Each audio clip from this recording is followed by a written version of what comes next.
સવારમાં જાગીને ધોડીને સા લઈ સા લાવીને ખેંચી નાખી. ખેંચી તો થોડીક વારમાં ફોન આવ્યો કે આવો કે ઓફિસે આવો. તો જઈને પૈસા લઈ આવ્યો. પૈસા લઈને નીકળી ગયા. તો હળવા ટ્રાફિકમાં જામ આવી ગયું. તો અડધી કલાક અહીંયા હલવાઈ રહ્યા. તો ગાડી થઈ ગઈ ભૂખી. હા, એને ખવડાવવું પડશે. તો 500નું ખવડાવી લીધું. એને નાસ્તો કરી લીધો. અમે બાકી હતા.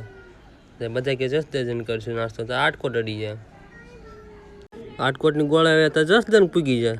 જસદન પૂગીને ગાડીવાળું મોડ થઈ. જસદન પૂગું સીવી હોટલ ઊભી રાખવી. અહીંયા કાને રાખવાનું. ભજીયાવાળી કરવાની છે. આ ભજીયા લાવી નાખી. નાસ્તો કરીને પાછા નીકળી જાય. તો આવી જાય હિંગળગઢના ઢાળમાં. તો હિંગળગઢના ઢાળમાં તો ઉપડી જાય ગાડી મેં હળવી ન રહે. 80 થઈ જાય. આપણી ગાડી હાલે 70 ને થઈ જાય 80. હું કે બ્રેક લાગે સારું નકર તો મેં હલવાડ છે. તો થોડી વારમાં 20 પીગી જાય. 20 પીગીને ઘર બાજુ વળી ગયા પાછા. આ આવી જાય ઘેરે.